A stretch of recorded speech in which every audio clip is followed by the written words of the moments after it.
একটি সুদী ব্যাংকে আমার ১০ বছর মেয়াদি ডিপিএস করা আছে। বর্তমানে সেটার ৮ বছর পূর্ণ হয়েছে। আমি এখন সুদের ভয়াবহতা সম্পর্কে জানতে পারছি। আমার কি এখন এই ডিপিএস ভেঙে দেওয়া জরুরি, নাকি বাকি ২ বছর পূর্ণ করে ভাঙতে পারবো?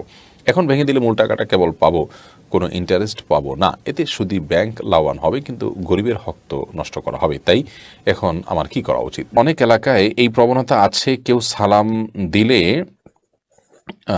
জবাব দিয়ে জবাবদাতাও সালাম দেয়। এটা কি শরীয়ত সম্মত এবং যৌক্তিক? মসজিদে না গিয়ে বাসায় নামাজ পড়লে কি কোনো সমস্যা আছে? আমি একটা মেয়েকে বিয়ে করতে চাই, আর মেয়েটাও আমাকে বিয়ে করতে চায়, কিন্তু ফ্যামিলি মানে না। এখন আমাদের করণীয় কি? আমার একটা পুরাতন কোরআন আছে, আমি চাচ্ছি একটা নতুন কোরআন আনতে। তাতে কি আমার পুরাতন কোরআনকে অবমাননা করা হবে?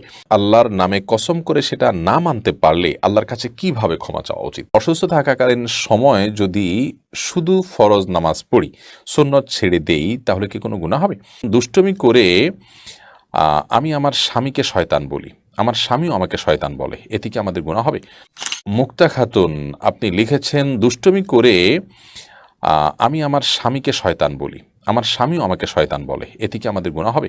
অবশ্যই গুনাহ হবে, কারণ স্বামী স্ত্রী একে অন্যকে, কিংবা অন্য যে কোনো মানুষ একে অন্যকে দুষ্টুমি করে শয়তান বলা উচিত নয়। কাউকে শয়তান বলা এটা রীতিমতো তাকে গালি দেওয়া শামিল। কাউকে কাফির বলা, অমুসলিম বলা, শয়তান বলা, এটা দুষ্টুমি করার কোনো বিষয় না। শয়তান অভিশপ্ত। আপনি কি আপনার স্বামী বা স্ত্রী অভিশপ্ত হোক সেটি চান? তারপরে তাকে এটা কীভাবে বলতে পারেন? আমরা আজকাল দুষ্টুমি করে অনেক মানে শক্ত এবং জঘন্য গালমন্দ দিয়ে করে থাকি। এটি আমাদের দ্বীনের বিষয়ে হেঁয়ালিপনার প্রমাণ করে, এবং এটি কোনো সুবিবেচক মানুষের কাজ হতে পারে না। মোহাম্মদ সিফাত আপনি লিখেছেন, অসুস্থ থাকাকালীন সময় যদি শুধু ফরজ নামাজ পড়ি, সুন্নত ছেড়ে দেই, তাহলে কি কোনো গুনাহ হবে? অসুস্থ থাকার কারণে আপনি শুধু ফরজ পড়লেন, সুন্নত ছাড়লেন, এতে কোনো গুনাহ হবে না, কারণ সুন্নত তো আর ফরজ বা ওয়াজিবের মতো আবশ্যক নয়। বিশেষ করে অসুস্থ থাকাকালীন সময়ে শারীরিক কষ্ট আছে, এই জন্য আপনি শুধু ফরজ পড়তে পারলেন, সুন্নত পড়াটা আপনার জন্য কষ্ট হচ্ছে, তো আপনি ছেড়ে দিলে গুনাহগার হবেন না ইনশাআল্লাহ তাআলা।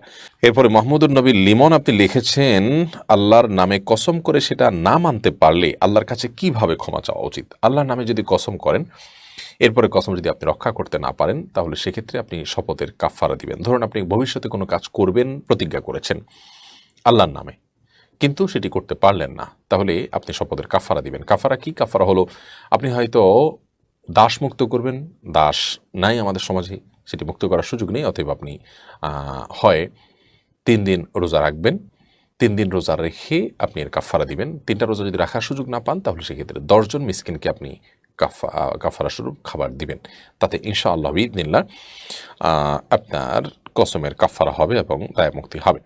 সুমন হাসান আপনি লিখেছেন, আমার একটা পুরাতন কোরআন আছে, আমি চাচ্ছি একটা নতুন কোরআন আনতে। তাতে কি আমার পুরাতন কোরআনকে অবমাননা করা হবে? আপনার পুরাতন যে কোরআন আছে, সেই কোরআন থাকার পাশাপাশি নতুন কোরআন আপনি আনতে চাচ্ছেন। সেই কোরআনটা যদি পুরাণ আছে আপনার কাছে, সেটি আপনি ব্যবহার করলেন না, সেটি অন্য কাউকে দিলেন, অথবা অন্য কোথাও তেলাওয়াত হবে সেরকম কোনো জায়গা আপনি রেখে দিলেন, সেটা আপনি করতে পারেন।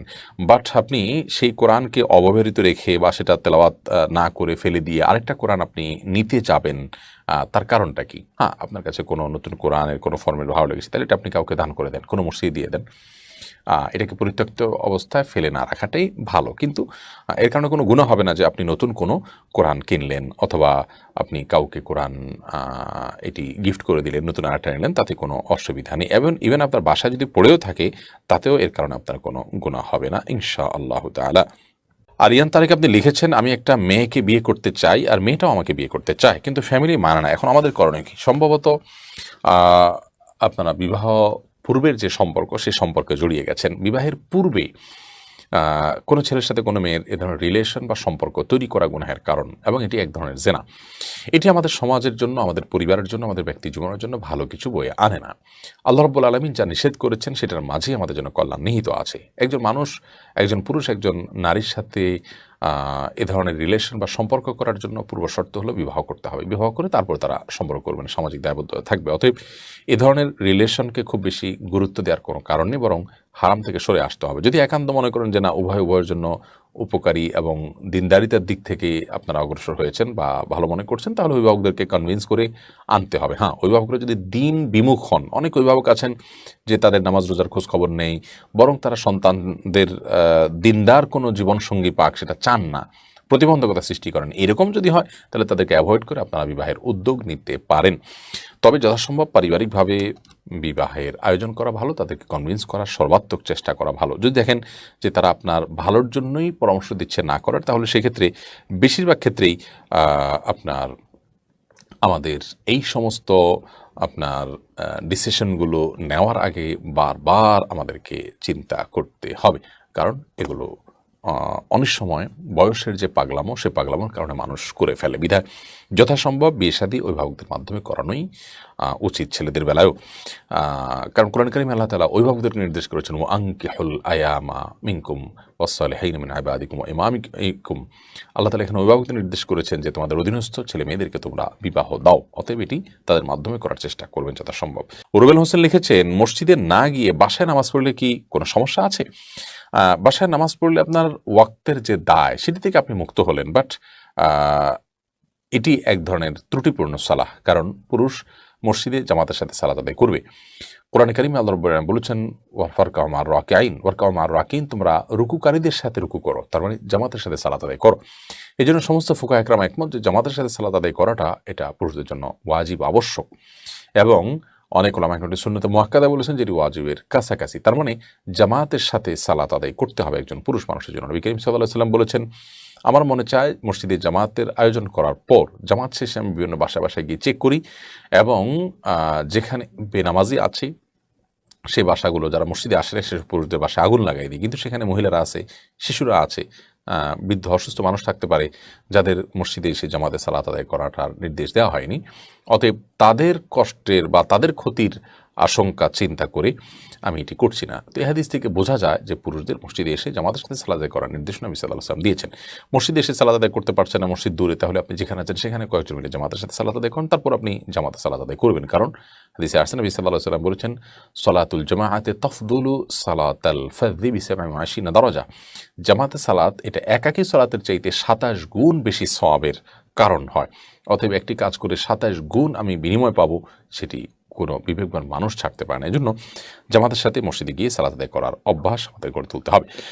আরিফুর রহমান আপনি লিখেছেন, অনেক এলাকায় এই প্রবণতা আছে, কেউ সালাম দিলে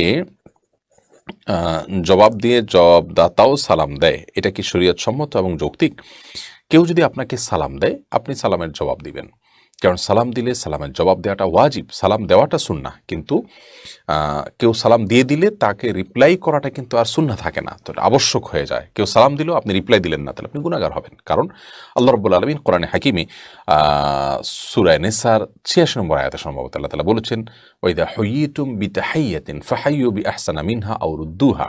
যখন তোমাকে সালাম দেয়া হয়, তখন তুমি সালামের জবাবে সালামদাতা যেই বাক্য ব্যবহার করেছে তার চাইতে বেটার কথা বলে তাকে জবাব দাও, আর নাহলে কমপক্ষে সে যতটুকু বলেছে ততটুকু বলে তাকে তুমি রিপ্লাই করো। অতএব সালামের জবাব এটা দেওয়াটা আবশ্যক। কেউ আপনাকে সালাম দিলে আপনি ওয়ালাইকুম আসসালাম বলবেন, তিনি আসসালামু আলাইকুম বললে আপনি ওয়ালাইকুম আসসালাম ওয়া রাহমাতুল্লাহ একটু বাড়িয়ে বলবেন, আর কমপক্ষে যেটুকু বলেছেন সেটুকু বলবেন। অতএব এটি বলাটা আবশ্যক। কেউ সালাম দেওয়ার পর তার জবাব দেওয়ার ছাড়া আপনি নিজে আবার তাকে সালাম দিলেন, এরকম অনেক সময় হয়। বিশেষ করে সিনিয়র কেউ এরকম করলে আমাদের অনেককে দেখা যায় যে তিনি সালাম দিয়ে ফেলেছেন, তো আমরা বলি আসসালামু আলাইকুম, তার মানে আমি এখন জবাব দিলে তাকে অপমান করা হবে, এই জন্য আমি তাকে সালাম দিয়ে দিলাম, পরে আমি জবাব নিলাম না। এটার কোনো প্রয়োজন নয় এবং এটা সুন্নাহ সম্মত কোনো কাজ নয়। আপনি সালাম যদি আগে দিতে না পারেন, তাহলে সেক্ষেত্রে তার সালামের জবাব দিবেন। তাছাড়া যিনি আগন্তুক, বাহির থেকে আসবেন, তিনি সালাম দিবেন, এবং যিনি দাঁড়ান তিনি বসার লোককে সালাম দিবেন। অতএব বাহির থেকে আসছেন তিনি সালাম দিবেন, এটাই স্বাভাবিক। আপনি ছোট হন বড় হন যে হন, আপনি রিপ্লাই করবেন। সালামের রিপ্লাই দেওয়া আর সালাম দেওয়া অর্থের দিক থেকে দুইটা একই, কারণ শান্তি কামনা করা হয় উভয়টাতেই। বিধায় তাকে রেসপেক্ট দেখাতে গিয়ে উত্তর না দিয়ে বরং সালাম দিয়ে পাল্টা নতুন করে সালাম দিয়ে তার কাছ থেকে উত্তর আশা করা, কিংবা সালাম দিয়ে তারপর উত্তর দেওয়া, এটি কোনো প্রয়োজন নাই, কারণ এটি সুন্নাহ সম্মত কোনো কাজ নয়।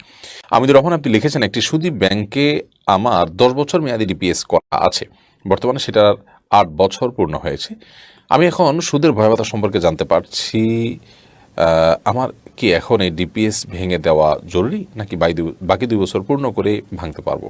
এখন ভেঙে দিলে মূল টাকাটা কেবল পাবো, কোনো ইন্টারেস্ট পাবো না। এতে শুধু ব্যাংক লাভবান হবে, কিন্তু গরিবের হক তো নষ্ট করা হবে। তাই এখন আমার কি করা উচিত? দেখুন, সুদের কারবার করে তারপর গরিবের উপকার করা, এটার কোনো প্রয়োজন নেই। আমরা অনেকেই ভুলটা করি।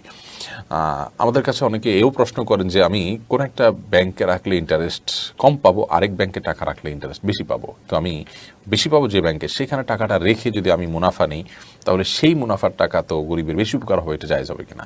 তো আমরা এর উত্তরে বলি যে না, আপনার জন্য সুদী ব্যাংকে লেনদেন করাই জায়েজ নয়। আপনি সুদের কারবার করে টাকাটা নিজে খাবেন না, আরেকজনকে দিবেন, কারবারটা তো আপনি করলেন, চুক্তির হাতে আপনি মেনে নিলেন।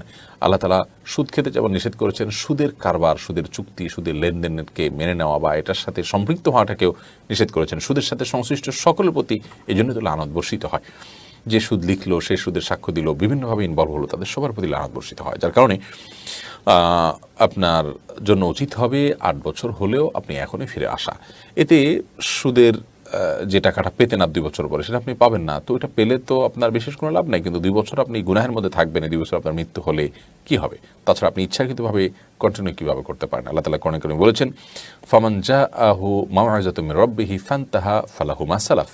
সুদের কারবার, সুদের লেনদেন, সুদের ভয়াবহতা, এগুলো নিয়ে আলোকপাত করার পর আল্লাহ বলেছেন, কারোর কাছে সুদের ভয়াবহতার বিষয়ে যখন আল্লাহর তরফ থেকে নাসিহা এলো, তিনি যখন কোরআন হাদিসের নির্দেশনা জানতে পারলেন, তিনি এই ভয়াবহ গুনাহ থেকে সরে এলেন, তখন তার পূর্বে যেগুলো আছে সেগুলো আল্লাহ রাব্বুল আলামিন রিকভার করবেন, মাফ করবেন, এবং সেগুলো তার জন্য আল্লাহ তাআলা ক্ষমা করার কারণে, সেগুলো ভোগের কারণে তার গুনাহ হবে না। বাট আপনার কাছে নাসিহা এলো, তারপরও আপনি কন্টিনিউ করলেন, তাহলে সেটার দায়িত্ব কিন্তু কোরআন হাদিসে কোথাও কোনোটার আলোকে আল্লাহ রাব্বুল আলামিন নেননি। তার মানে সেগুলোর দায় আপনাকে বহন করতে হবে। সেজন্য আমাদের পরামর্শ হবে যে এই পর্যায়ে হলেও আপনি আপনার এই চুক্তি শেষ করে ফেলুন এবং গুনাহ থেকে বেরিয়ে আসুন।